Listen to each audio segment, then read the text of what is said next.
Sociedad Española de Imagen Cardíaca, aunque ahora sabéis que estamos en confinamiento, estamos cada uno en nuestras casas, seguimos con estas píldoras y esta vez tenemos un orgullo de entrevistar al doctor Peteiro. Como saben ustedes, yo tengo una especial admiración por Peteiro por muchas cosas. Yo creo que es uno de los señores que más saben de ecoestrés en el mundo. Yo sé que no le gusta que lo cite, pero la revista JAMA hace unos años publicó o dio el premio al mejor trabajo en medicina, no en cardiología, en medicina de un año. Se refería al trabajo de Peteiro, creo que era el esfuerzo, el tomar las tomas en medio del ejercicio. Me parece que era eso, ¿no, Peteiro? Sí, era un artículo en JACC que publicamos sobre el valor de la ecocardiografía en pacientes que la prueba de esfuerzo convencional era completamente normal desde el punto de vista eléctrico y clínico, Miguel Ángel. O sea, eran pacientes que, si no llega a ser por el eco, se hubieran diagnosticado como teniendo una prueba de esfuerzo completamente negativa. Bueno, JACC, y tener en cuenta que fue un JACC, pero un JAMA el que decidió que ese era el mejor trabajo en medicina. Yo creo que la revista Lancet consideró el trabajo el mejor del año en medicina, no en cardiología. Yo creo que aquello fue un gran honor, un hito para todos nosotros. Nobel de los trabajos científicos. Eso no todo el mundo lo sabe, pero eso fue impresionante. Es la primera vez que se otorga, yo creo, en español. Bien, y fuera de eso, yo creo que no hay duda que uno de los grupos más importantes, y lo más importante que ha hecho por estrés, yo creo que el segundo que ha seguido al padre del estrés africano ha sido Peteiro. Digo porque creo que es verdad. Y queríamos preguntarte, aprovechar este confinamiento para machacarte un poco y exprimirte en estas perlas y hacerte unas preguntas. Primero, este año estás conmigo que el impacto ha sido el isquemia, el estudio de isquemia, el estudio de isquemia fundamentalmente. En septiembre conmocionó al mundo. Y sería muy importante saber, tener todos la visión de cómo un superexperto como tú considera ahora qué papel, sobre todo en el escenario crónico, qué papel tiene tanto el paciente, cómo lo vamos a manejar ahora, sabiendo lo que nos ha dicho el isquemia. ¿Tiene un papel en las pruebas de esfuerzo? Pues mira, Miguel Ángel, realmente es verdad, el isquemia es un estudio que ha salido en medio de la pandemia, recientemente publicado, y la verdad, nosotros participamos con mucho interés en él y hemos incluido a 100 pacientes en este estudio. Y realmente, desde mi punto de vista personal, en cuanto a mi papel como ecocardiografista de estrés, pues ha sido un poco un batacazo, porque si yo estaba muy contento viendo si los pacientes con isquemia severa, viendo cómo esto me estratificaba a los pacientes y eran los pacientes que decidía por la isquemia importante mandar a revascularización, pues esto me ha cambiado en el sentido de que la isquemia sea severa o no, ya no me sirve tanto como antes para lo que yo quería.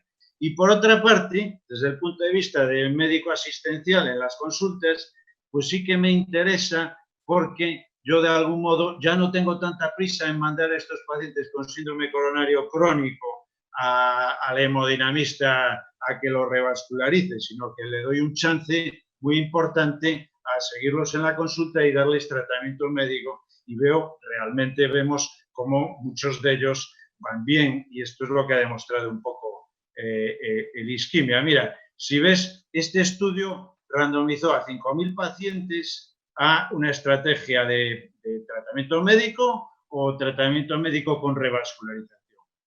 Y prácticamente todos tenían información anatómica, o sea que primero les hacíamos el test de isquemia, si tenía isquemia moderada o severa, se les hacía un TAC, los que tenían el TAC negativo se excluían y los otros eran los que se randomizaban, tratamiento médico o revascularización.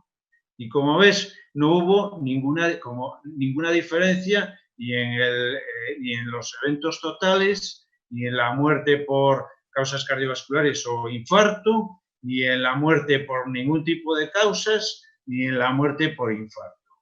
Vale, por tanto, yo para mí, el mensaje más importante, lo que más me afecta a mí es que ya no importa tanto la severidad de la isquemia, o sea, sí importa, porque los que tienen isquemia, cuanto más severa, van peor, pero lo que no importa es el tratamiento que les hagas. O sea, incluso con isquemia severa, vayan a pastillas o vayan a revascularización, el resultado es el mismo.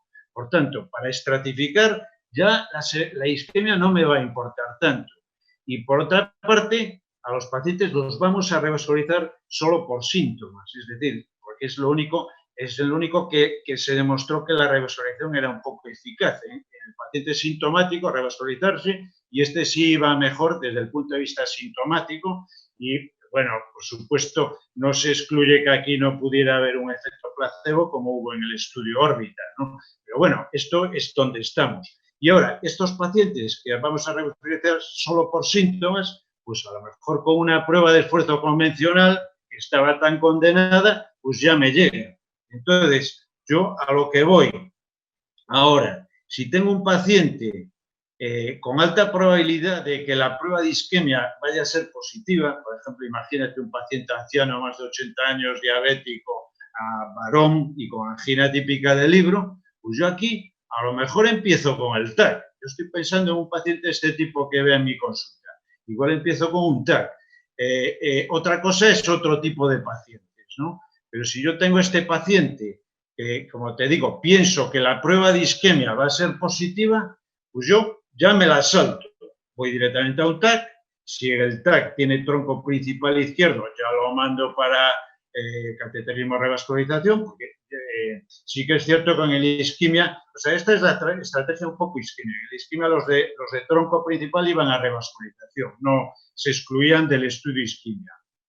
Ahora, si el TAC me dice que el tronco está indemne y que tiene enfermedad coronaria, o sea, el típico paciente de la isquemia, pues voy a tratamiento médico. Si me falla el tratamiento médico, voy a lo mejor a una prueba de esfuerzo convencional o lo mando ya a revascularizar, ¿vale? Y si el TAC es negativo, pues aquí a lo mejor me interesa hacer una prueba de isquemia para correlacionar los síntomas del paciente con la imagen de isquemia que podría haber, ¿vale? O sea que yo, para mí, este es un algoritmo que considero después de la isquemia.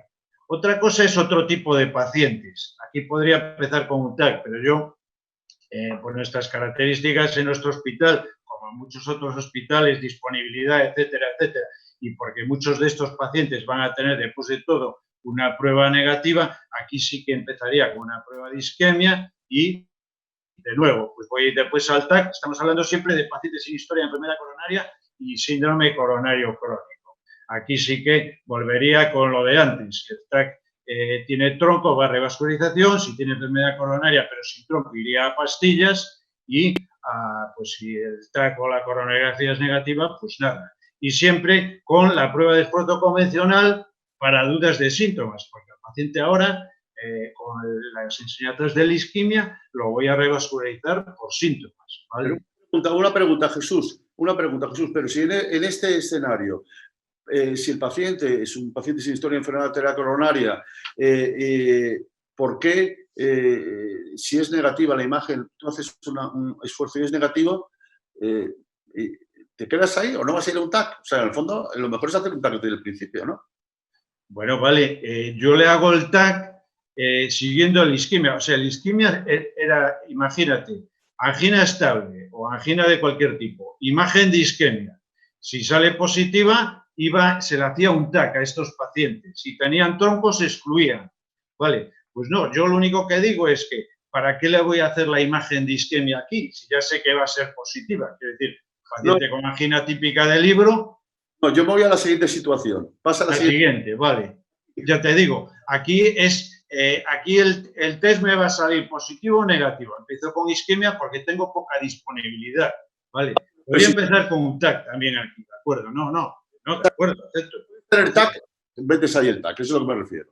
Podría empezar con un TAC aquí, o sea, de hecho las guías te dicen que puedes empezar con un TAC, con igualdad que con una prueba funcional de isquemia.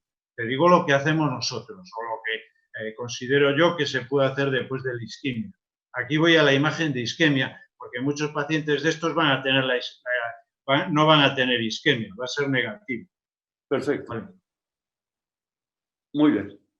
Muy bien. Sigue. Ahora, quería comentarte que si el paciente tiene insuficiencia renal, es la isquemia CKD, sí. Aquí sí que no se hacía ni TAC por la situación de insuficiencia renal. Y estos pacientes es el mismo estudio que la isquemia, pero sin TAC.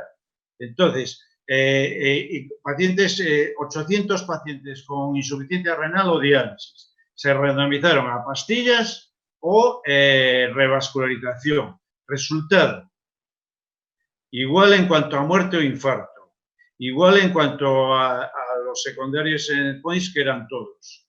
Igual y en cuanto a la muerte o nueva diálisis, los que iban a invasivo, peor. Sí. ¿Vale? O sea, que entonces, aquí sí que paciente con sospecha de enfermedad coronaria, este es el típico paciente que te piden los nefrólogos, sí, que está en diálisis o que tiene insuficiencia renal moderada o severa. Aquí sí que voy a imagen de isquemia, nada de TAC, porque tiene insuficiencia renal. Sí. Y si es positivo, voy a pastillas. Y si es negativo, individualizar he puesto.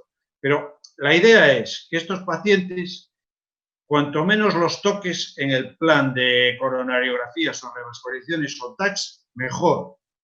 Porque mira los datos, Miguel Ángel. Los que van a invasivo, peor para muerte o necesidad de nueva diálisis en los que no tenían diálisis. O sea que estos pacientes sí que una prueba, una estrategia de imagen funcional sería lo mejor a día de hoy. Esta es enseñanza de la isquemia CKD, que por cierto todavía no está publicada. Muy bien. Ahora, dime. Sigue. Tú sabes que los pacientes de la isquemia que tenían TAC negativo entraban en un registro que se llamó el CHEAO, y entonces eran pacientes, como digo, con angina de cualquier tipo, prueba de eco de ejercicio o era con eco de estrés solo, eco de estrés o eco de ejercicio positivo, como es este caso, y coronariografía, bueno, TAC negativo. ¿Vale? Estos pacientes son muy interesantes porque, bueno, eran casi todas mujeres y la mitad de ellas, o la mitad de ellos, normalizaron la prueba de imagen al cabo de un año, ¿vale? Se repetía el eco de estrés al año. Y bueno, es importante porque estos pacientes, que además tenían la misma angina que los pacientes incluidos en el isquemia, ¿vale? O sea, el porcentaje de angina diaria, mensual, etcétera, era igual. O sea, que son pacientes que tienes en la consulta, pero sí que es cierto que estos pacientes, como empieces como la primera prueba que les hagas sea un TAC, pues te los pierdes, ¿vale? Sí. Y son pacientes que tienen isquemia y tienen angina y, curiosamente, mejoraron con calcioantagonistas en el registro CIAO. O sea, yo pienso que son datos importantes también, sobre todo en cuanto a con qué estrategia debes de empezar en general en los pacientes, que todavía pienso que no lo tenemos muy claro. Muy bien. Bueno, yo creo que nos has dado una visión muy crítica, pero muy práctica, ¿no? Yo creo que muy práctica. Pasamos a un siguiente escenario, que es el paciente con el que estás en urgencias, es un escenario agudo, el paciente te va, le haces un estudio de enzimas que son normales, el electro normal. En estos pacientes, ¿con qué técnica le vas a estudiar? ¿Le vas a hacer un esfuerzo o te vas al TAC? Bueno, pues mira, Miguel Ángel, sí, estamos en la situación parecida. Aquí se han hecho estudios con TAC y con pruebas funcionales con o sin imagen en diversos escenarios. Ahora me estás comentando el escenario agudo. Este es un metaanálisis de todos los estudios que se ha comparado la imagen funcional con el TAC, tanto en el escenario agudo como en el escenario crónico. Fíjate, arriba es el escenario agudo, no hay diferencias. En el escenario crónico sí hay diferencias a favor del TAC, sobre todo en base a los estudios, a algún estudio como el Scott-Hart, ¿vale? Pero, bueno, la crítica un poco a esto es que de estos estudios, por ejemplo, el PROMIS, que es un estudio con muchísimos pacientes, aquí se vio que era igual, empezaras con una estrategia o con la otra, pero este es un estudio que yo considero justo porque la imagen funcional era con eco de estrés o con MIDI-SPECT, o sea, era con imagen en prácticamente todos los pacientes, 90% de los pacientes. O sea, que en realidad comparaba TAC con prueba con imagen, mientras que, por ejemplo, el Scott-Hart comparaba TAC con TAC más prueba de esfuerzo. O sea, es decir, unos tenían dos pruebas y unos tenían solo una, y además una bastante malilla, que es la prueba de esfuerzo convencional. Y el registro danés pasó un poco lo mismo. O sea que el PROMIS es justo y no salió que fuera mejor el TAC, y el otro es injusto y por tanto sí salió a mejor el TAC. Eso es como lo veo yo. Ahora, este es un estudio que acabamos de publicar en Revista Española de Cardiología hace un mes, y es nuestra experiencia con TAC en nuestro centro en UDT, y no vimos ninguna diferencia. Al cabo de un seguimiento medio de 4 años, pues los eventos eran exactamente los mismos, empezaras con TAC o empezaras con eco de estrés, ¿vale? Ahora sí, al final del seguimiento, las pruebas subsiguientes, en plan ecos, más ecos de estrés, más pruebas de esfuerzo, etcétera, se hacían más en los que habían ido a TAC que en los que habían ido a eco de estrés. Y también hay que decir que hay un número importante de pacientes que tuvimos que excluir de la estrategia TAC por una serie de problemas, entre ellos por revascularización previa con stents, también fibrilación auricular, insuficiencia renal, etc. O sea que, bueno, dados estos resultados y el metaanálisis previo que comentaba, y también la disponibilidad nuestra, nosotros, bueno, nuestra estrategia es eco de estrés en estos pacientes y altas rápidas después de la prueba. Sí, estás conmigo en una cosa, yo estoy de acuerdo, pero eso es vuestro centro. Es decir, vosotros sois un supercentro experto en estrés. Probablemente el estrés, no sé qué opinas, pero yo creo que es más difícil de valorarlo que un TAC. Creo. Es decir, vosotros sois un supercentro, estáis comparando un supercentro con el TAC. ¿Eso es igual en todo el mundo? Yo creo que no. Yo creo que el estrés se valora peor o se está peor entrenado que el TAC. Y probablemente el que vosotros hayáis tenido una igualdad, probablemente es porque vosotros sois muy buenos. Es un comentario, no sé si es verdad lo que estoy diciendo. Sí, a ver, de acuerdo. No, el eco de estrés se está extendiendo a Miguel Ángel. Yo no sé en España, pero yo calculo que a lo mejor la mitad de los hospitales tienen disponibilidad de eco de estrés, muchos en UDT, incluso hospitales pequeños. Y la disponibilidad del TAC en UDT no estoy yo seguro de que sea tan alta. Quiero decir que yo no creo que tú puedas en los hospitales de nuestro país pedir 4 o 5 TACs diarios de gente que tienes de la UDT. No estamos hablando de disponibilidad, yo estoy de acuerdo con lo que tú dices, totalmente. Pero yo digo, comparar los experiencia. Pues, claro, vosotros tenéis experiencia, que hay muy pocos centros en el mundo que tengan la experiencia.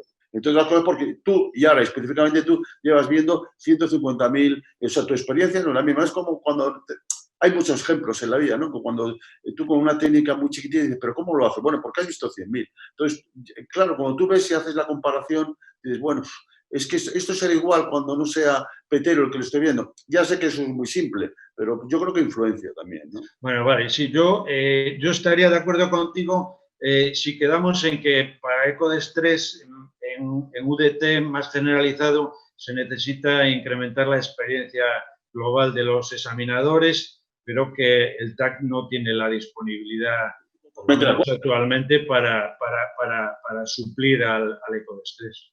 Otra pregunta, y en otro escenario, el paciente que ha tenido un infarto de miocardio, que está revascularizado, pero de forma incompleta, ¿aquí tiene un buen papel las técnicas de estrés?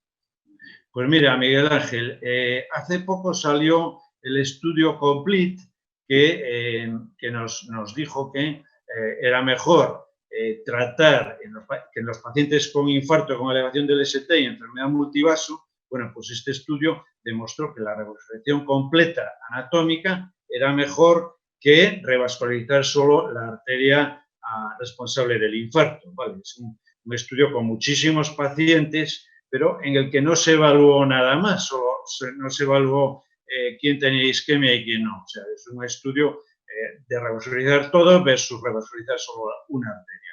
Vale, pues entonces esto está prácticamente en las guías, nos dicen que hay que revascularizar todo. Yo creo que es una indicación dorsal. Pero, y en medio de esto, antes de que saliera este estudio, nosotros estábamos con un estudio más modesto un estudio que hicimos entre 3 hospitales gallegos en el que randomizamos a los pacientes a revascularizar todo, como la rama revascularizadora de todo, el Complete, versus revascularizar solo en los que tenían isquemia. Bueno, pues en una rama revascularizamos, como digo, el 99% de los pacientes y nosotros revascularizamos aproximadamente un tercio. Bueno, pues el resultado del POINT primario, que incluyó todo esto, mortalidad cardiovascular, reinfarto, revascularización coronaria, rendición por fallo cardíaco, pues a los 12 meses era exactamente lo mismo en las dos estrategias. Pero claro, aquí nos ahorramos 70% de stents. O sea, ahora estamos analizando el coste, pero es un ahorro muy importante. Fíjate, este es un paciente, por ejemplo, era un paciente que había tenido un infarto inferior, entonces durante la angioplastia primaria se revascularizó la coronaria derecha, quedó una hipocenesia leve aquí posterobasal. Esto es el resto del estudio en reposo, la función ventricular global normal, y durante el ejercicio, pues aquí ves que se comporta muy bien, mejora todo, sigue la hipocenesia en el territorio que se revascularizó, y ves cómo este paciente tenía una DA proximal también. Sí. Bueno, pues este paciente se manda de alta para su casa con tratamiento médico. Y estos pacientes, como viste, van igual de bien que los que se revascularizaron completamente. Pero claro, te estás evitando, como digo, un montón de stents o doble terapia antiplaquetaria, etcétera, etcétera, etcétera. O sea que nosotros vemos que con nuestros resultados la revascularización completa anatómica fue igual a la revascularización guiada por isquemia. Nos parece un resultado muy importante para tratar a estos pacientes. Muy bien. Otra pregunta. El año pasado se puso muy de moda, aunque la habilidad de esfuerzo, perdón, el eco de función diastólica con esfuerzo está hecho, es una idea de hace casi ya 15 años. Realmente yo creo que se ha puesto de moda a raíz de las guías, las recomendaciones, bueno, más que las guías, del año pasado, creo que fue en el Congreso Europeo. ¿Qué papel tiene en este momento el ejercicio el paciente que no tiene angina, que tiene disnea de esfuerzo? Es algo que yo creo que se ha introducido muy poderosamente en el último año, ¿no? Danos una visión tuya. Pues sí, a ver, Miguel Ángel, estos pacientes con disnea, pues en el pasado les hacíamos un eco para ver si había una valvulopatía, para ver cómo estaba la función sistólica, etcétera, etcétera, etcétera. Pero yo creo que ahora hay cosas muy importantes. Bueno, lo primero, el eco basal no siempre es capaz de decir claramente si la disnea del paciente es debido a una disfunción diastólica o no, porque, bueno, aquí tienes las guías de cómo diagnosticar fallo cardíaco con fracción de eyección preservada y, bueno, se hacen un score en cuanto a las características funcionales y morfológicas, es decir, paciente con cierto grado de hipertrofia, aurícula dilatada, el valor de prima en reposo, biomarcadores, donde haya disponibilidad de ellos, etcétera, etcétera. Pero al final muchísimos pacientes se quedan en una posición intermedia en la que se recomendaría un eco de estrés con ejercicio, y aquí sí que sí hay valores de hipertensión pulmonar o de E' elevado, pues entonces sí que se daría un diagnóstico ya cierto de disfunción diastólica. Por eso que yo creo que sí, que es cierto que el eco de ejercicio ha cogido protagonismo en este sentido. Además, las guías de síndrome coronario crónico también han incluido las probabilidades pretest de los pacientes con disnea, que antes no las teníamos incluidas, de tal modo que existe una serie de pacientes que por edad, sexo y disnea, pues tienen una indicación para hacer un tipo de prueba de este tipo, no solo para ver si la disnea es por disfunción diastólica, sino porque también podrían tener enfermedad coronaria. Y entonces ahí estamos nosotros con un test que puede evaluar función diastólica y función sistólica. Es decir, nosotros pensamos que el eco de ejercicio en pico sigue teniendo un papel fundamental, no solo para el diagnóstico de enfermedad coronaria, como comentamos y como vimos en numerosos trabajos, pero también ahora para evaluar la función diastólica, y esto es como lo hacemos. O sea, bueno, pues en reposo cogemos lo de siempre, función sistólica y diastólica del modo habitual. En el pico de ejercicio nos ocupamos solo de la función sistólica y en el posejercicio inmediato, aquí tenemos solo un minutito, no hay que olvidarlo, solo tenemos un minuto aquí, como la función sistólica ya la tenemos del pico, pues en el minuto de posejercicio nos ocupamos exclusivamente de la función diastólica. E' e insuficiencia mitral, muy importante. Oye, un truco para separar las zonas. Nosotros estamos haciendo mucho en Disney, muchísimo, yo creo que es muy útil. Un truco, porque el no experto se angustia un poco por la suma de la E'. ¿Hasta cuánto tiempo consideras que se puede esperar para que se separen un poquitín las ondas? La E', un minuto y medio, un pelín más. Bueno, yo creo que en menos de un minuto tienes las ondas separadas. A ver, hay veces que es cierto que no están separadas de todo, pero ves como una jorobita en una onda que está fusionada, pero ves una jorobita y ahí es donde se va a abrir la E. Es decir, si esperas más ya lo vas a ver más claramente, pero aunque esté un poco fusionada ya puedes ver dónde va a aparecer la E. El mensaje que no es tan complicado, porque muchas veces la gente piensa que no, que esto es imposible, que se te va a sumar las ondas, no, que es mucho más fácil de lo que parece. Yo pienso que evaluar E' en posejercicio es bastante fácil y además es bastante reproducible. Exactamente, eso es lo que te quería oír decir, perfecto. Animar a la gente que lo haga, ¿verdad? Yo creo que es una... Sí, yo pienso que, y es muy rápido. Tú date cuenta que el mover el pulsado desde donde coges la onda E hasta donde coges la E' en el anillo setal mitral está allí al lado. Es importante que a veces hay líos. La pregunta, no, cojo la media, cojo 1, 2, aquí está muy rápido. Con el septal te vale sin más historias. Sí, cogemos el septal porque queda al lado de, como digo, de donde coges el flujo transmitral y porque es mucho más fácil y reproducible que no coger la onda lateral. Muy bien, pues avanzamos a otra pregunta. Viabilidad miocárdica. Espera, Miguel Ángel, te quiero enseñar esto. Sí, perdona. Sí. Mira, este es un paciente con disnea. Perfecto. Exclusivamente disnea. Perfecto. Vale, pues vemos que tiene enfermedad coronaria, o sea, tiene una disfunción sistólica en el territorio apical que te está diciendo que tiene probablemente una DA media, que era lo que tenía esta señora. Entonces, además, vemos que no tiene insuficiencia mitral, muy bien, y tiene un E' que pasa de 18 a 29. Es decir, que es un tipo de test con el que no solo te sirve para ver E' y cómo se comporta, sino para descartar o decir que tiene enfermedad coronaria, como era este caso. ¿Y qué pasa? Que después, al final, los pacientes que tienen isquemia y E' elevado de ejercicio son los que van peor. ¿Vale?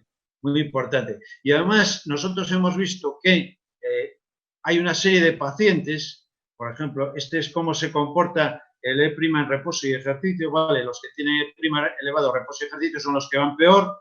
En segundo lugar, los que tienen E' elevado de ejercicio, pero después hay pacientes que tienen E' elevado en reposo, que se normaliza con el ejercicio, y estos van bien. Es decir, que de algún modo parece que el E' de ejercicio es mucho mejor para pronosticar en comparación con el E' de reposo. Vale, quería comentar esto porque me parece un resultado importante. Muy interesante, sí. Pasamos ahora, ya rápidamente, a viabilidad. ¿Tiene los días contados? ¿Se va a utilizar en el futuro el ecoestrés en valorar viabilidad o ya ha recibido muchas patadas y no va a recuperarse? Bueno, pues mira, yo creo que aquí hay varias cosas. Hay una, la resonancia, que es una prueba, bueno, que tiene mucha literatura que nos dice que, bueno, que sirve para ver quién tiene cicatriz y quién no tiene cicatriz. Y según eso, hacer una cosa u otra. Y además que prácticamente exenta de peligro, en contraposición con hacer un estudio con dobutamina que idealmente debería ser a a dosis baja y a dosis alta, con la posible peligrosidad que tiene el poner dosis altas de dobutamina en pacientes con disfunción ventricular. Nosotros, los únicos problemas que hemos tenido con eco de estrés ha sido pocos pacientes, pero han sido en este tipo de pacientes. Entonces, bueno, esas son dos cosas importantes. Y después la tercera son los resultados a largo plazo del STITCH, que estos se publicaron el año pasado, como sabes, y bueno, pues se vio que pacientes con y sin viabilidad daba igual, iban bien con revascularización. Revascularización quirúrgica era mejor que el tratamiento médico, independientemente de que existiera o no viabilidad. Sí es cierto que la viabilidad, bueno, fue criticado, los criterios por cómo se estimó, y es cierto que apenas se usó eco de estrés, solo en el 20% de los pacientes, era casi siempre con medicina nuclear, pero bueno, de cualquier modo, te dice que estos pacientes, si puede ser que les haga revascularización quirúrgica, porque es lo mejor que puedes hacer por ellos. O sea que yo creo que, bueno, estamos ahí, quizá no esté en los momentos de bonanza que estuvo en el pasado el eco de estrés para viabilidad. Bien, otra pregunta más, ya para ir cerrando el tema, tengo dos preguntas. Una, siguiendo con nuestra labor diaria, el eco de estrés no en isquemia. Fuera de la isquemia, ¿dónde debería utilizarse y tú crees que se utiliza poco o no?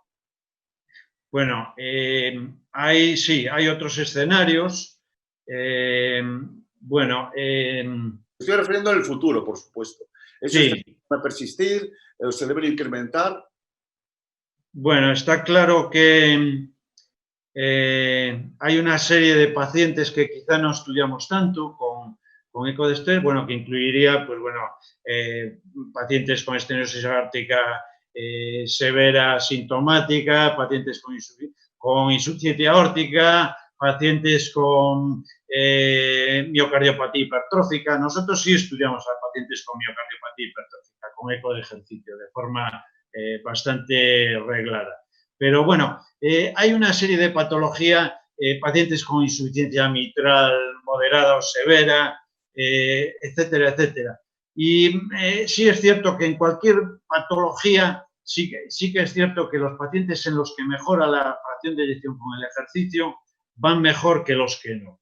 Esto es muy importante y yo de hecho, si tengo que escoger dos parámetros de ejercicio para estudiar cualquier tipo de patología, pues serían estos: el incremento de fracción de eyección o reserva contráctil y los METs. Para mí son los parámetros primordiales y con los que puedes basarte para el pronóstico de todo tipo de patología cardíaca. El siguiente sería prima, pero vale, si solo escojo dos, escojo incremento de FEBI y METs.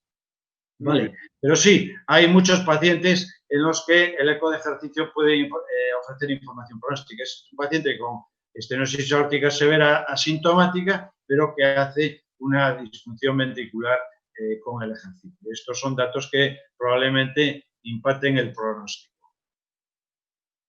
Muy bien. Y ya la última pregunta, mirando al futuro, tecnológicamente, ¿tú crees que el ecoestrés va a mejorar? Se ha hablado, ¿tenemos alguna herramienta? Yo sé que ha habido mucha discusión, todavía me acuerdo de una discusión tuya con Lowenstein en Barcelona, con respecto a la utilización del strain, que yo estaba más de acuerdo contigo que con Lowenstein. Hay nuevas herramientas, ha jugado mucho, y hay ahora cosas muy recientes sobre inteligencia artificial para la interpretación de los resultados, no de una manera en la cual la experiencia del observador sea importante, sino que sea la máquina, de una manera más objetiva, entre comillas. A lo mejor hay también mucho de filosofía. La pregunta es, ¿el futuro del ecoestrés en tecnología o en metodologías como la inteligencia artificial? ¿Tú qué opinas? Sí, a ver, sí. ¿Hay alguna herramienta o algo que se podría aplicar? Bueno, que se está aplicando o alguna gente lo está aplicando. Bueno, este es un guiño efectivamente al doctor Lowenstein. Mira, esto es un strain. Hay gente que usa el strain para eco de strain. Nosotros no lo estamos utilizando, pero bueno, he querido traer este caso de que, bueno, pues aquí el strain nos sirve para cuantificar lo que en realidad en este caso en particular lo estamos viendo ya. Ojo, que es un paciente que tiene una disfunción ventricular severa e isquémica, que lo vemos a la derecha, y bueno, pero sí que es muy bonito ver cómo realmente el porcentaje de deformación durante la isquemia está afectado, y también como hay una tardocinesia. La tardocinesia sí que es más difícil de verla a ojo vista, pero en cualquier caso, este es un caso en el que el strain lo mide bien porque la frecuencia cardíaca no es muy elevada. Pero si tú te vas a frecuencias cardíacas de 140, como las que alcanzamos en eco de ejercicio, o con dosis alta de dobutamina más atropina, pues ese strain ahí ya no te sirve. Puede que haya algunos aparatos mejores que otros, pero no sirve para cuantificar, y de hecho lo hace mal. Y de hecho lo ves como el volumen muestra que le pones no sigue al miocardio. O sea que no, yo creo que es una herramienta todavía que no está preparada para eco de estrés. La inteligencia artificial, Miguel Ángel. Bueno, yo creo que es muy, muy interesante los datos que han empezado a aparecer. Bueno, pues este es uno de los primeros estudios, bueno, desde hace 2 años, pero con estrés. Bueno, pues la inteligencia artificial con técnicas de deep learning lo que ha hecho es que todo lo que tú coges, pues bueno, le asigna los planos. Bueno, vale, muy bien. Me sirve, me facilita, me dice lo que es un eje largo, un eje corto, y yo podría después pues comparar las imágenes de reposo con las de ejercicio. Yo puedo tener esto es un videograbbing, ¿no? Que es lo que normalmente el modo de adquirir imagen en pico de ejercicio, pues tengo un montón de imágenes de ciclos RR que adquiero, y después le tengo que decir, pues este es un 4 cámaras que me sirve, este no porque está medio cortado, este no porque el electro se equivocó, etcétera, etcétera, etcétera. Esto me lo podría decir también la inteligencia artificial, y bueno, evitarme pues unos minutos que pierdo yo en seleccionar las distintas imágenes y asignarles pues el plano que son, ¿no? Que son 4, que son 5 cámaras, etcétera, etcétera, etcétera. ¿Qué más me va a poder hacer la inteligencia artificial? Bueno, pues seguramente me puede decir, bueno, pues aquí la isquemia está en el territorio de la ADA, aquí también en el territorio de la ADA, vale. Bueno, esto ya lo veo yo, después de elegir todas las imágenes, bueno, la inteligencia artificial o me va a decir, es normal, y yo voy a decir, bueno, de acuerdo con la máquina, ¿no? Pero, vale, todo esto pienso que sí, que en el futuro la inteligencia artificial va a ser capaz de decirme todo esto. Ahora, otra cosa, hasta ahí me lo va a poder hacer Miguel Ángel. Ahora, no tengo claro si el robot va a poder hacer esto.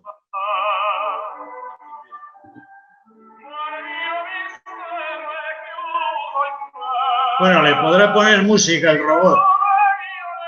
Pero hay que conseguir un robot que haga esto.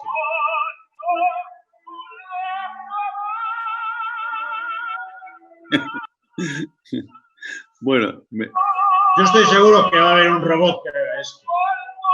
¿Tú qué opinas, Miguel Ángel? Contigo, que no va a haber un robot que haga eso, ¿no? Sí, que gracias a Dios seremos imprescindibles. Yo creo que sí, efectivamente, esto es como, ¿no? Que parecía que iban a cambiar el mundo o la genética, el estudio, y bueno, y parece que no es así, que todavía seremos no prescindibles. Bueno, Jesús, ha sido un rato larguísimo, fenomenal. Ha sido más que una perla, un auténtico rosario de perlas. Yo te agradezco muchísimo para que hayas, en este momento que estamos todos enloquecidos y tú estás enloquecido en el hospital, pues hayas tenido un rato largo, para hacernos esta exquisita resumen de dónde estamos, dónde vamos y una crítica a muchas cosas por las que has pasado, no de una manera punto, sino profunda. Muchas gracias, Jesús, y te seguimos admirando. Gracias, Jesús. Bueno, muchas gracias, Miguel Ángel, igualmente. Un abrazo. Hasta luego. Hasta luego.